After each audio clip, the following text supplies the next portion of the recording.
मनुष्य का मन बहुत ही चंचल होता है और इसलिए मन में कई तरह के विचार उत्पन्न होते हैं। क्षण भर में ही व्यक्ति का मन कई चीजों को सोचने लगता है। इसलिए तो कहा जाता है कि मन को काबू करना आसान नहीं, लेकिन गौतम बुद्ध मन को नियंत्रित करने के आयामों के बारे में भी बता चुके हैं। मन में विचारों का आना गलत नहीं है कि लेकिन मुश्किल तब हो जाती है या विचार ऐसी परिस्थिति में गलत होते हैं जब मन में अश्लील विचार आते हैं। कभी कभी तो ना चाहने के बावजूद भी मन में अश्लील विचार आते हैं। अगर आपके मन में भी ऐसे विचार आते हैं तो गौतम बुद्ध की इस कहानी से आपके विचारों में जरूर बदलाव आएगा। बुद्ध की कहानी। अश्लील विचारों को कैसे रोकें? बुद्ध अपने भिक्षुओं को उपदेश देने के साथ ही उन्हें भिक्षाटन के लिए भेजते थे। एक बार उन्होंने अपने भिक्षु भरत को भिक्षा लेने के लिए एक श्राविका के घर भेजा। भरत पूरे रास्ते मन में यह सोचते हुए श्राविका के पास गया कि आखिर आज भिक्षा में क्या भोजन खाने को मिलेगा, क्योंकि भरत चंद्रुवंश के राजकुमार थे और बुद्ध के सानिध्य भिक्षु के रूप में दीक्षित हुए थे।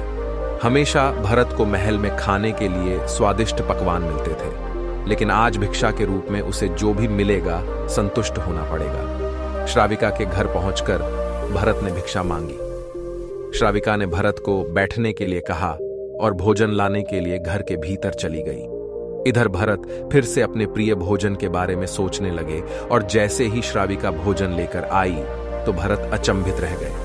भरत ने देखा कि श्राविका ने उनके लिए उनके पसंदीदा पकवान परोसे हैं और अपने प्रिय भोजन को देखकर वह खुश हो गए।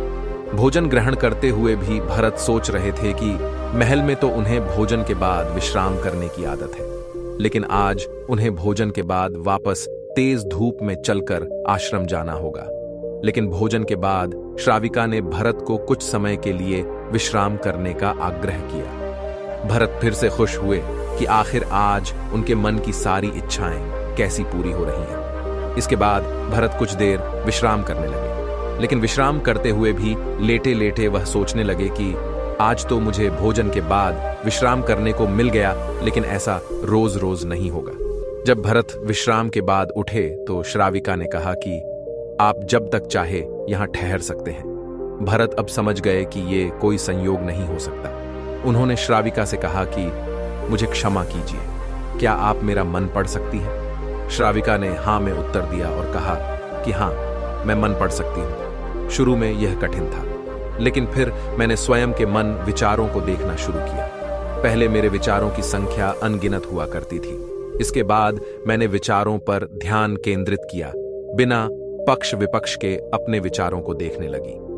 इस तरह से धीरे धीरे मेरे मन में विचारों की संख्या कम होती गई और सारे व्यर्थ विचार दूर हो गए। इसके बाद से ही मैं दूसरों के मन में चल रहे विचार को पढ़ लेती हूं। हालांकि श्राविका की बात सुनकर भरत घबरा गए। इसके बाद भरत ने श्राविका से आज्ञा ली और आश्रम के लिए निकल पड़े। रास्ते में भी भरत फिर से मन में आए विचारों का स्मरण करने लगे कि श्राविका के बारे में उसके मन में अश्लील विचार भी आए थे।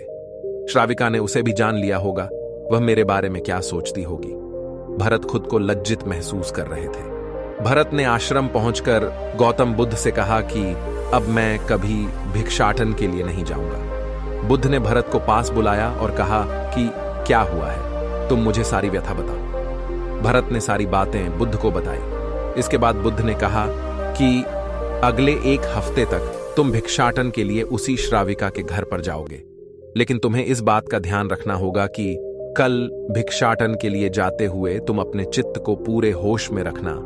तुम्हारे भीतर क्या विचार उठे उन पर ध्यान केंद्रित करना और यह भी ध्यान रखना कि तुम्हारे मन में कौन सी वासना उठ रही है। तुम कल इन सभी चीजों को ध्यान में रखकर जाना और इसके बाद मुझे वापस आकर बताना। अगले दिन भरत भिक्षाटन के लिए गए। बुद्ध के बताए अनुसार वह पूरे रास्ते अपने होश को जागृत रखते हुए चल रहे थे। जब श्राविका का घर आया तो भरत ने भिक्षा मांगी। उसके भीतर कोई वासना नहीं थी और ना ही कोई विचार उत्पन्न हो रहे थे, क्योंकि उसने अपने मन को पूरी तरह जागृत रखा था।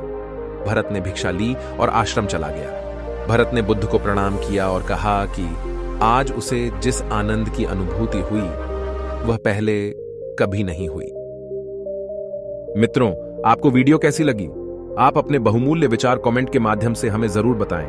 ऐसी ही ज्ञानवर्धक नैतिक शिक्षाप्रद कहानियां पढ़ने के लिए हमें सब्सक्राइब करना न भूलें। धन्यवाद।